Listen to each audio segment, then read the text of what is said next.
Yo, what's the deal with y'all boys, man? It's your boy Panic here. So in today's video, we're going to be doing something a little bit different. So I recently picked up Miles Morales on the PC, and after all of the support my last video's been getting, thank you by the way, I kind of just let that video serenade by just finishing the story on Miles Morales. And after playing the game over and over for like the last 3 days, I decided that I wanted to cover the opening mission. So with that being said, let's just get into it.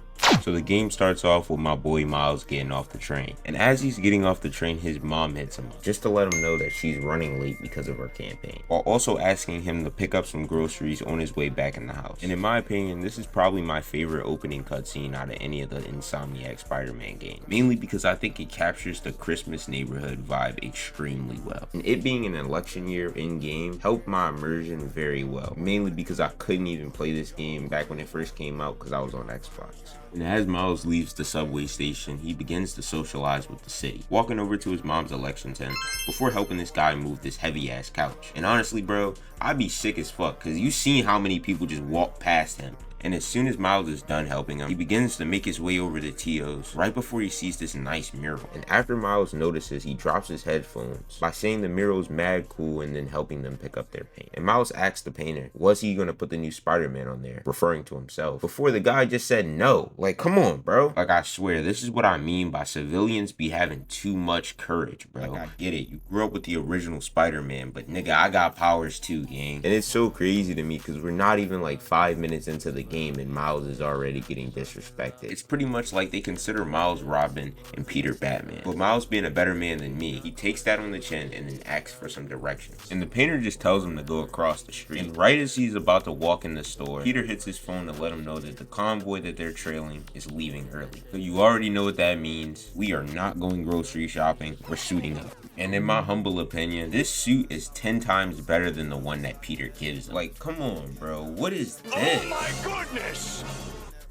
But diving back into the opening swing, I have to say Miles has my favorite swinging style. I think his being so stylistic runs well with his character. But then after the opening cutscene, you meet up with Peter, and as Miles gets there and calls out for Peter, Peter just spawns in from nowhere, just sipping coffee. And in my opinion, they made this Peter the most old head like Peter since Peter B. Parker. But as soon as they peep the helicopter, Peter launches his coffee in the trash and they get going. And at first the escort mission is going pretty good, but that's until Rhino starts beating on the inside of his cage. And this causes one of the cables to begin snapping and Miles rushes in to try to stop it. And Miles shoots this baby ass web on the cable, somehow not expecting Rhino to hit his cell again, which causes him to get his web caught in the helicopter's motor, which then damn near causes a terrorist attack. And honestly, that's not even the worst part, because the helicopter carrying the supervillain somehow manages to crash into the police's transport vehicles, letting out a dozen prisoners, even including the Rhino. And after the Rhino frees himself, Peter decides to try to take on the Rhino by himself, while Miles fights these prisoners as a tutorial. And after Miles squad wipes some of them, he has to make the decision between helping Peter or chasing some of the prisoners. Newsflash, these are the criminals that you'll see committing the crimes on the Spider-Man app. So Miles and Peter are swinging through the city just trying to stop the Rhino, and they're honestly getting no help from the cops. A part of me understands because it's like, what can they do? But at the end of the day,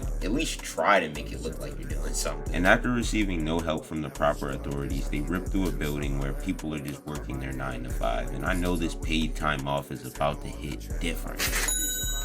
And after doing all this ripping and running through the city, Miles finally catches up to the Rhino, but not before getting absolutely dragged like a little forward. And after guiding Rhino through the mall, eventually we make it to Roxanne Pause. And Rhino sees this gas and absolutely bots. And after sending Miles flying with this explosion, he starts destroying most of the plaza, cutting off all the power in the Harlem. And after throwing us against a bunch of crooks, we end up beating all of them. So therefore, Miles begins to call out for Peter, before he ends up dodging a knocked out Peter because of his spider sense. And honestly, bro, I just gotta play that back one more time. Oh, nigga!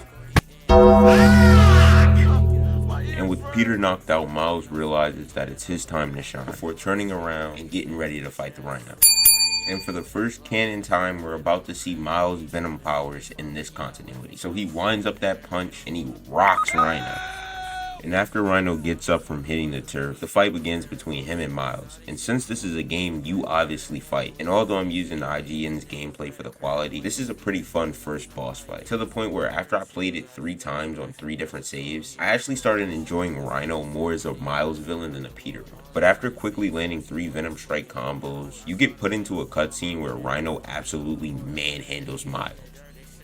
It's to the point where I think Miles started rethinking his Spider-Man career. And shit, I would too. Like imagine a nigga 6'5", 700 pounds just running into you full speed. That might be worse than Prime Ray Lewis.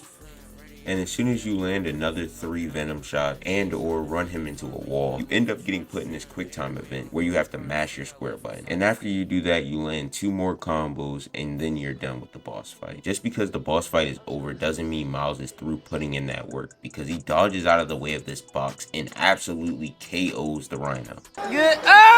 And after Miles knocks out Rhino, he runs over to Peter, helping him get back to his feet before they end up meeting the big bad of the game, Simon Crew. And with that being said, I just wanted to say thank you for the recent support. At the time of recording this, my last video got about 3.8k views, and then my first Power Ranger videos has about 20k. I really appreciate the support, especially as a smaller content creator. So from the bottom of my heart, thank you. Get right, get money, for life. If you fall down, hit me